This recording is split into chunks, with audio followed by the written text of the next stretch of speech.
Okay, my dudes. Phase 2 dropped, and I've already seen a slew of thoughts and comments. We have comparisons. We have gripes. We have positive vibes. Some of these gripes stem from a weird trigger I never experienced, but some in my platoon advised that they went through. I saw others on the social say the same thing. Meanwhile, the usual suspects were out and about with their typical game bad nonsense, and they were whining about the usual stuff. Mostly, need more maps, garbage again. All the while, I did see quite a few comments of positive discussions overall about the new Hagental Base, the darkness mechanic, and the total vibe of Phase 2's content drop. From NVGs to dirt bikes, from Operation Locker to terms of service pop-ups. Let's ride, people. Let's ride.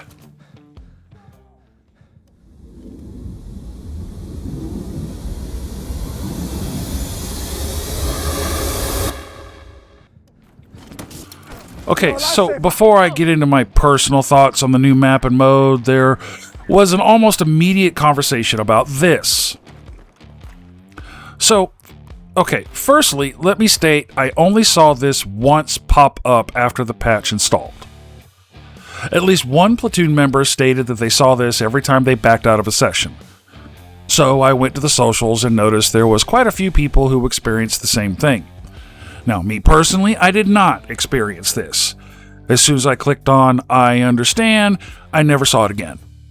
I played multiple sessions, tried different modes, even went to Portal and came back and never saw it. I even shut the game down, waited a minute, and fired it back up. Didn't reappear.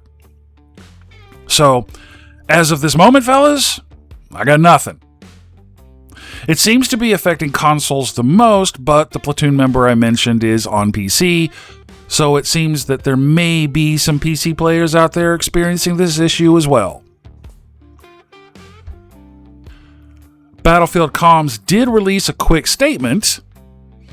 Repetitive EULA screen on consoles.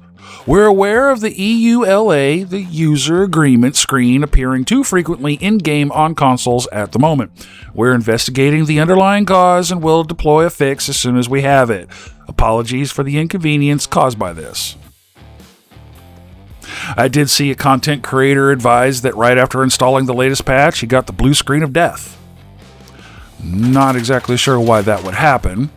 Could be for a myriad of reasons. Some could include the game, other possibilities could be something on the PC.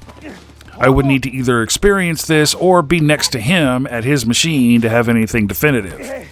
But if you've experienced the blue screen of death right after the patch installed, I would like to hear about it. Now, the blue screen of death often happens with the big three usual suspects. That would be driver conflicts, anti-cheat errors, or some hardware synchronization error.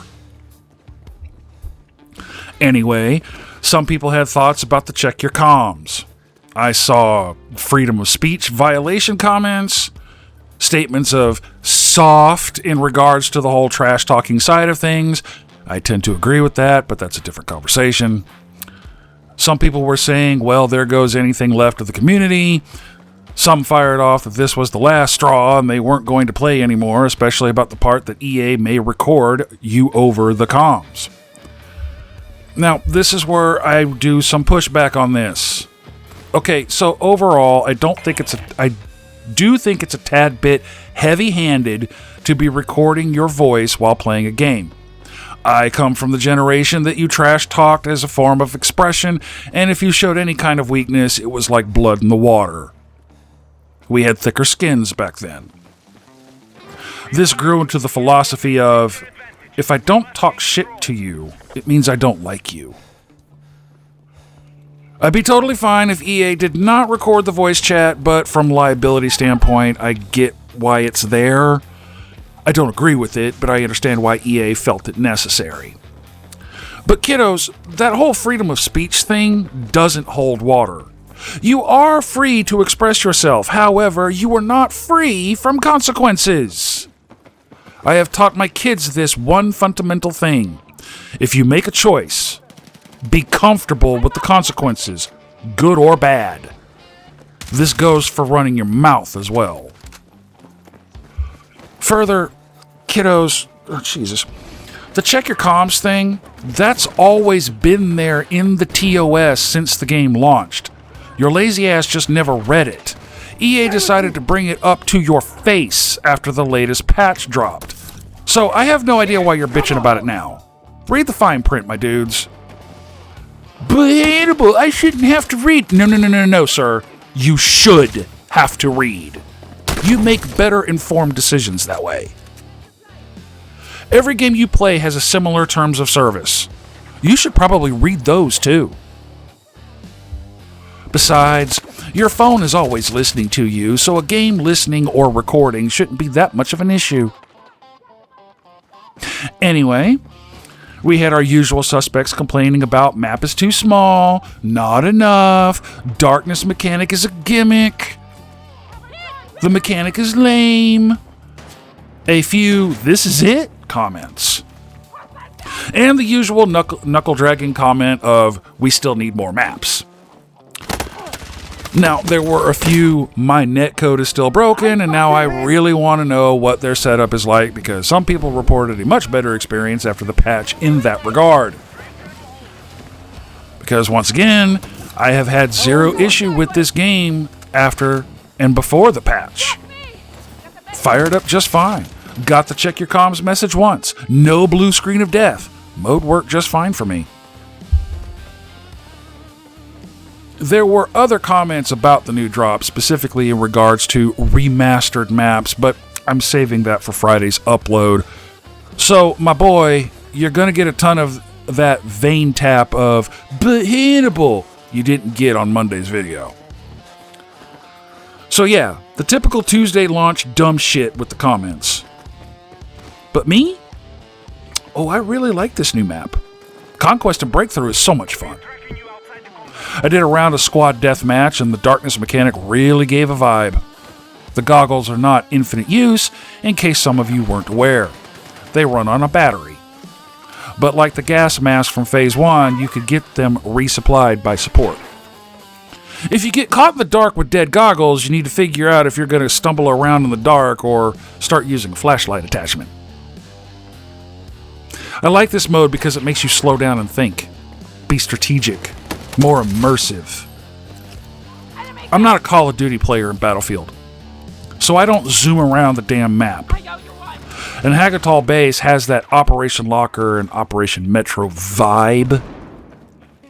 And by that I mean tight and restricting. Now, before people start jumping down my damn throat, no, I am not saying Hagental is Locker or Metro. However, you can see the bones of Locker in Hagental by looking at this damn picture. It's a bit of a maze. You can even knock out wall sections to make new avenues of traversal routes. There's also a bit of destruction in various places on the map, and there's even one that leads to a subterranean area. No, it's not Levolution like in Battlefield 4, simply because the engine for Battlefield 6 is not built for that. But there's enough destruction to open the floors and run through the subflooring section underneath the main floor for another traversal route. It also has a Hangar 21 vibe too. And I couldn't help but notice it also took inspiration from the Stranded map, specifically the beached cargo ship from 2042. Now, some said Locker 2.0. There was a lot of naysayers to that. I tend to agree with them in spirit, but not in principle. Yes, I'm aware that's a bit contrary, but bear with me a second. For me, it also gave a redacted vibe. I think whomever designed this map took inspiration from all of those things, Stranded, Redacted, Locker, Metro, Hangar 21, and came up with this map. And honestly, I approve. But I don't think it's Locker 2.0. No, not really. I can see elements of it, but it's not Locker. More like Redacted than Locker. But Hannibal, you always say you like the things in this game, so how are you not biased? Well, weirdos, it is true. I do like 95% of this game. A huge chunk of that is because I'm not experiencing anywhere near the issues you're telling me you are having. And that always makes me wonder why. But that's a different conversation. No, it's generally because I don't care about the same things you lot do. We have a new map. Cool. We have a new mode. Also cool. We have new weapons and attachments. Excellent. New things to play with. That's it, kiddos. Doesn't take much to make me happy. Look, let me put it to you another way. If the game literally upped and died today, this very minute, I have 466.9 hours of game time in this title. I got my money's worth out of it. I have met cool people, I have had some awesome conversations, and I have thoroughly enjoyed myself playing this game and with these cool people I have met along the way. So yes, money well spent. And I'd fucking do it again. The progression has indeed sped up, or should I say, it's way less grindy. I know this has been a point of contention with some of you. We've had sidebar conversations about it in Discord. I agree that the progression time was a bit too long, and I'm glad to see Battlefield Studios addressing this. I literally got my VHS 2 3 days ago, and I'm one mastery level away at the time of this recording from the IVR scope. Yes, Lord. See, kiddos, it's the little things. I had a pretty busy day in real life, so I didn't get to touch everything by the time I made this video. But I did several rounds of Breakthrough and Conquest, and the occasional off-mode like Squad Deathmatch here and there. Added the map to my Portal profile. I figured out that you shouldn't stand there knocking out a wall with a sledgehammer. Yeah, don't do that.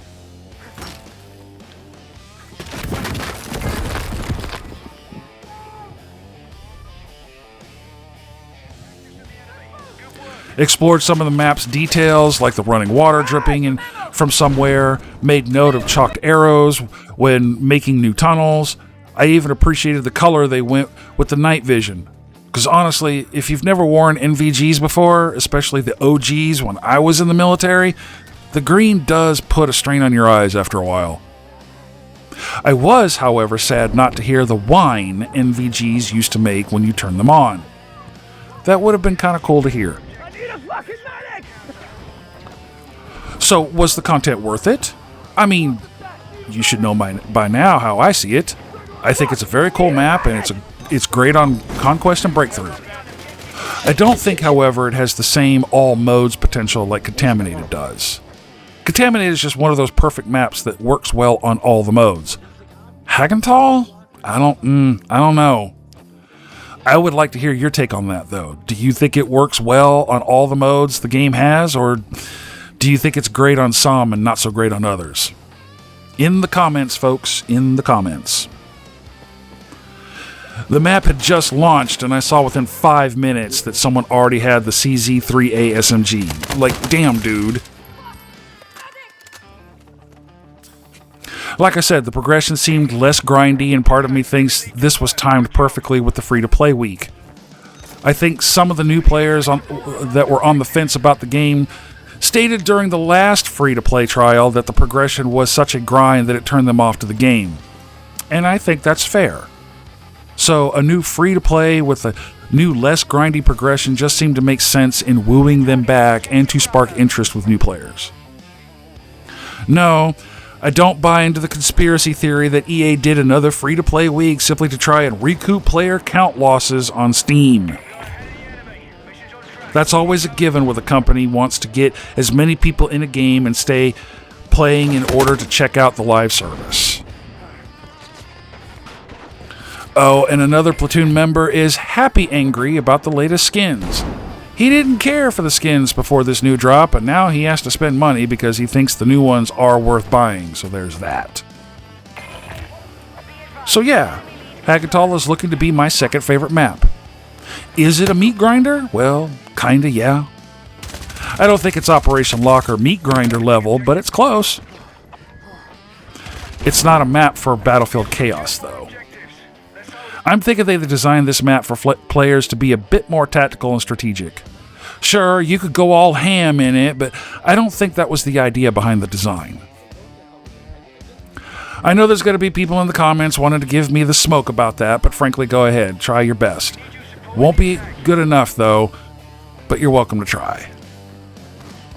Save it for X. That's my suggestion. You already started there, might as well stay there. I like the map. The Platoon was all up in it, and they're exploring, testing, and checking out the ways they can fuck up someone's day there. And we are all here for that. So if you haven't already, go check it out. Do all the modes, see for yourself. It'll be fun. Thanks for watching, folks. I will have more thoughts on Phase 2 as I play more, so if you're down to hear those thoughts, well, you know what to do. Okay, the plugs. Guys, you know that I know you're all adults. You know how to sub a channel, you're aware of channel memberships and how they work, and you know this channel has a merch store. It's anniversary week here on the channel, 1 full year, and I've had so much fun. 88 days from now is the 1-year anniversary of monetization, and I'm hoping to reach the 3K goal by then. We're roughly 60 subs away from that grand, glorious day, so if you like the content, consider a sub, yeah? And lastly, let's not forget the video description. At the bottom of the description is this month's Veteran Support Group Spotlight. I do one each month, so open up the description and check them out. See if it's something you're willing to support. Now, go forth, plan the rest of your work week, and come back to me after checking out the new map and give me your thoughts, my fellow hood rats. And until the next one, out.